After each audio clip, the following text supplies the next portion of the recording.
আজকের সকালটা ছিল অন্য দিনের চেয়ে একটু বেশিই ব্যস্ত। ঘড়িতে তখন সবে সকালের আলো ফুটেছে, আর আমাদের কাজের সাইটে শুরু হয়ে গেছে কর্মযজ্ঞের হাঁকডাক। আমি সাইটে পৌঁছানোর পর থেকেই যেন দম ফেলার সময় নেই। সবকিছু গুছিয়ে নিয়ে কাজে নেমে পড়লাম।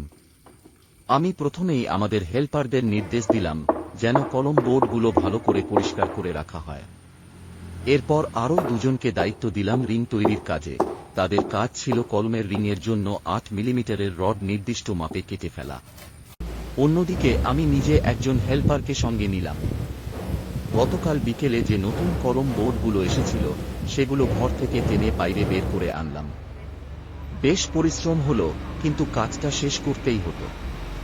এরপরই আমরা শুরু করলাম কলম বোর্ডগুলো ফিট করার কাজ।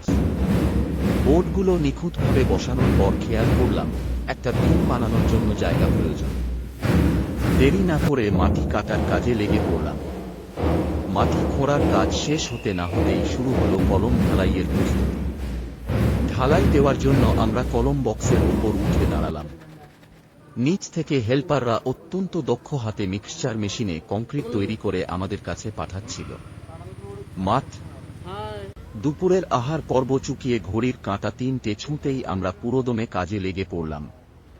আমার বিশ্বস্ত হেল্পার পুরো উদ্যমে ঢালাইয়ের মশলা তৈরি করতে ব্যস্ত হয়ে উঠল। কাজের ফাঁকে তার সেই পরিশ্রমের মুহূর্তগুলো ক্যামেরাবন্দি করলাম, যাতে আমার কাজ ও কষ্টের মিশেলে গড়া এই পরিশ্রমের সাক্ষী হয়ে থাকে আমার চ্যানেলের ভিডিওতে। ভিডিও করা শেষ হতেই আমি সোজা উঠে পড়লাম কলম বক্সের উপরে। উপরে উঠে শুরু হলো মূল চ্যালেঞ্জ, ধাপে ধাপে ঢালাই সম্পন্ন করা। কাজের ছন্দে প্রতিটি কলম যেন এক একটি শিল্প হয়ে উঠছিল। ৮ ঘন্টার কঠোর পরিশ্রমে এক একটি কলম ঢালাইয়ের কাজ নিখুঁতভাবে শেষ করছিলাম।